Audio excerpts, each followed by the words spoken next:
வணக்கம் அன்பர்களே. அஸ்ட்ரோசிரி சேனல் வாயிலாக நான் உங்கள் அஸ்ட்ராலஜர் டாக்டர் சதீஷ். ரிஷபராசி அன்பர்களுக்குண்டான ஆடி மாதத்துக்குரிய பலாபலன்கள்.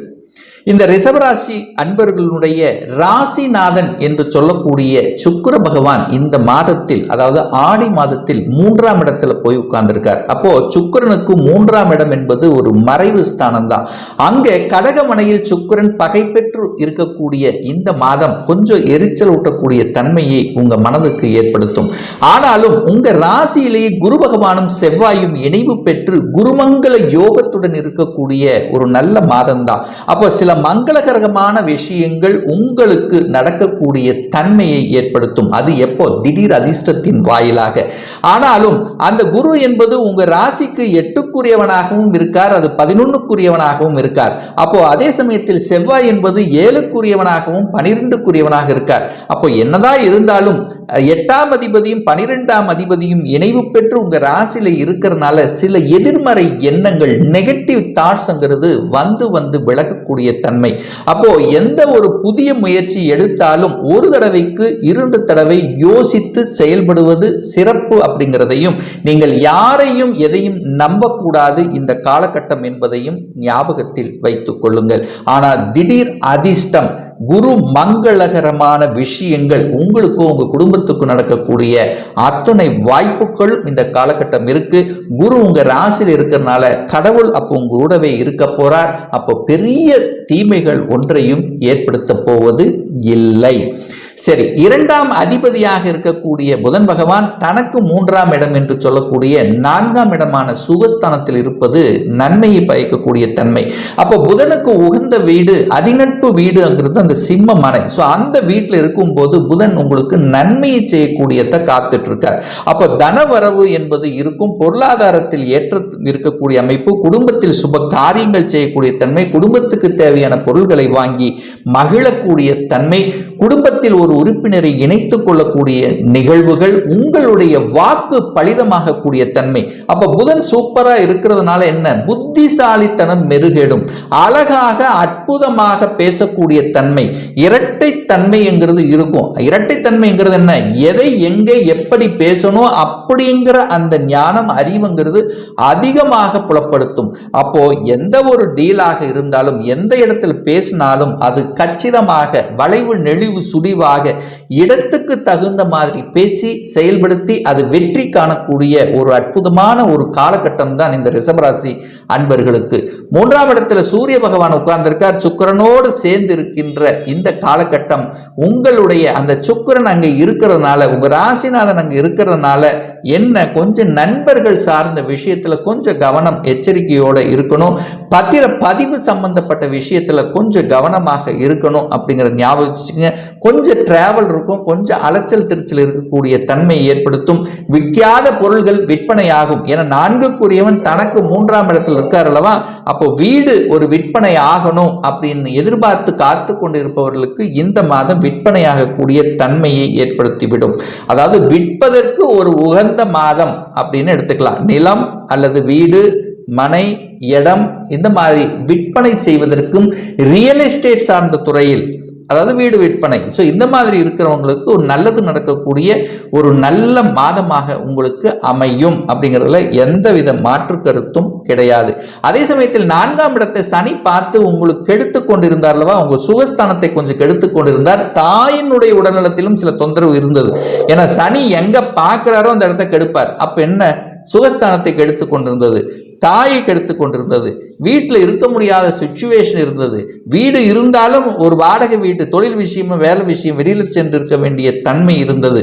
ஸோ இப்போ சனி வக்ரம் பெற்று பார்க்கும்போது அந்த தாயிடம் இருந்து வந்த பிணக்குகள், தாயிடம் இருந்து வந்த கருத்து வேறுபாடுகள், தாயினுடைய உடல்நலம் சார்ந்த விஷயங்கள் சரியாக கூடிய வாய்ப்புள்ள ஒரு மாதமாக உங்களுக்கு நிச்சயமாக அமையும். 5ஆம் இடத்தை குரு பார்க்கிறார்.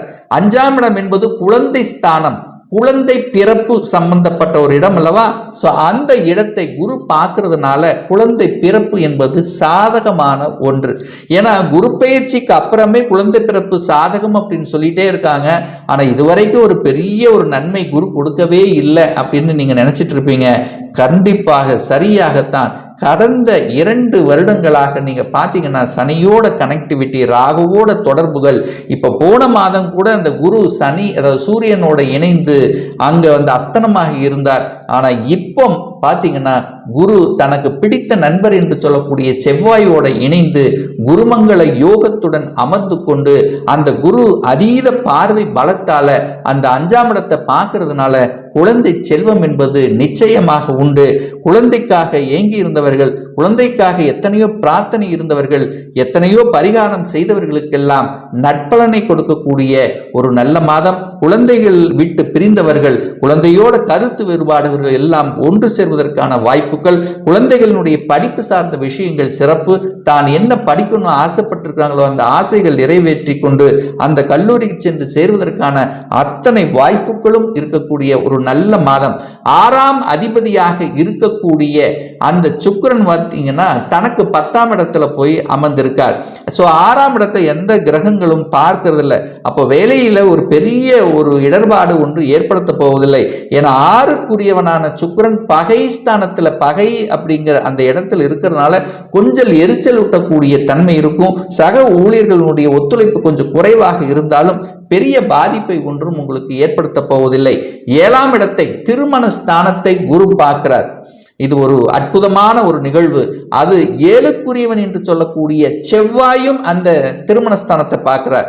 அப்போ திருமண விஷயங்கள் நன்மை பயக்கக்கூடிய தன்மை இந்த மாதம் உங்களுக்கு உண்டு.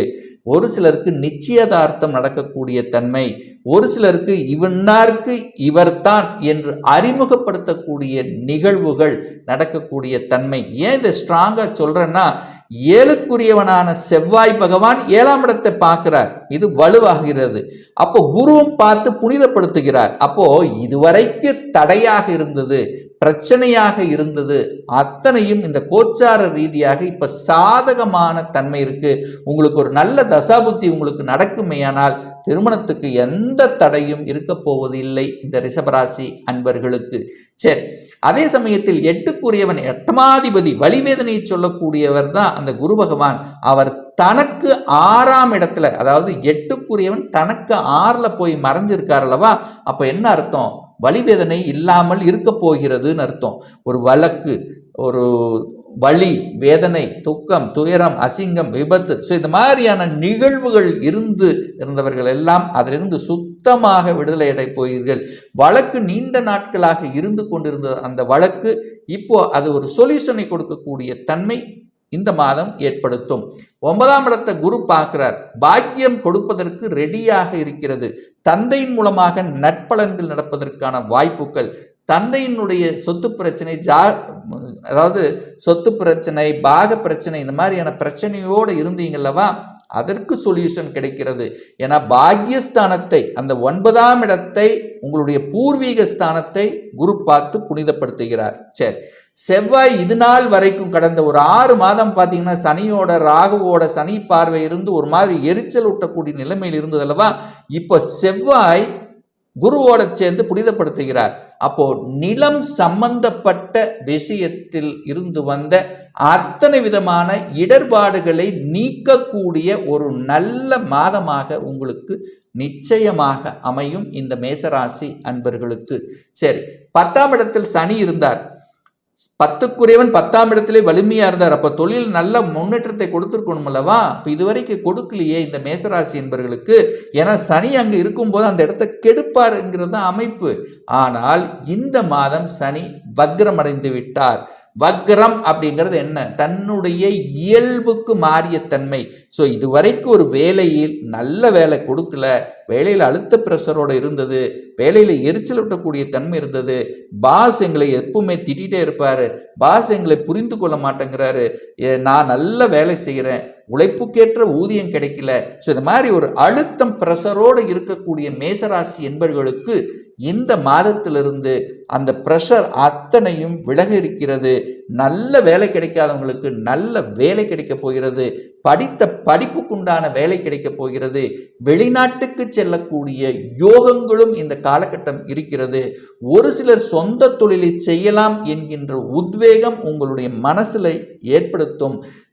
அதாவது உங்களுடைய பார்ட்னர்ஸ், அதாவது பங்குதாரர்கள் அல்லது ஒரு சிலர் கூட்டு தொழில் செய்யக்கூடிய எண்ணங்கள், அல்லது கணவன் மனைவி 2 பேரும் சேர்ந்து ஒரு தொழிலை ஆரம்பிக்கலாமா அப்படிங்கிற எண்ண ஓட்டங்கள், அல்லது கணவன் அல்லது மனைவிக்கு ஒரு நல்ல வேலை செட்டில் ஆகக்கூடிய தன்மை, அல்லது கணவன் மூலமாக அல்லது மனைவி மூலமாக சொத்துக்கள் உங்களுக்கு கிடைக்கக்கூடிய பாக்கியங்கள், இது அத்தனையும் சிறப்பாக இருக்கு. ராகு 11ல் இருக்கார். வெளிநாட்டு தொடர்புள்ள ஒரு கிரகம் அப்படின்னா அது ராகு தான். அந்த ராகு 11ஆம் இடத்துல குருவினுடைய வீட்டில் இருப்பது உங்களுக்கு வெளிநாட்டு யோகத்தை ஏற்படுத்தும், வெளிநாட்டு தொடர்புகளை கொடுக்கும். வெளிநாட்டு தொடர்பு அப்படின்னு ஏற்றுமதி இறக்குமதி சார்ந்த விஷயங்கள், கடல் கடந்து செல்லக்கூடிய தன்மை, வெளிநாட்டுக்கு பிரயாணங்கள் போகக்கூடிய தன்மை, அதன் மூலமாக சில நல்லவைகள் நடக்கக்கூடிய தன்மை, அந்நிய மதத்தினர் மூலமாக கனெக்டிவிட்டி ஏற்படுத்தும், புதிய நண்பர்கள் கிடைக்கப்பெறுவார்கள். சமுதாயத்தில் பார்த்தீங்கன்னா சமுதாய பணிகளில் ஈடுபட்டு கொண்டிருந்தவர்களுக்கு அங்கீகாரம் கிடைக்கக்கூடிய தன்மை, ஒரு சிலருக்கு பட்டம் பதவி புகழ் கிடைக்கக்கூடிய அத்துணை வாய்ப்புகளும் இந்த ரிஷபராசி என்பவர்களுக்கு நிச்சயமாக உண்டு அப்படின்னா எந்தவித மாற்று கருத்தும் கிடையாது.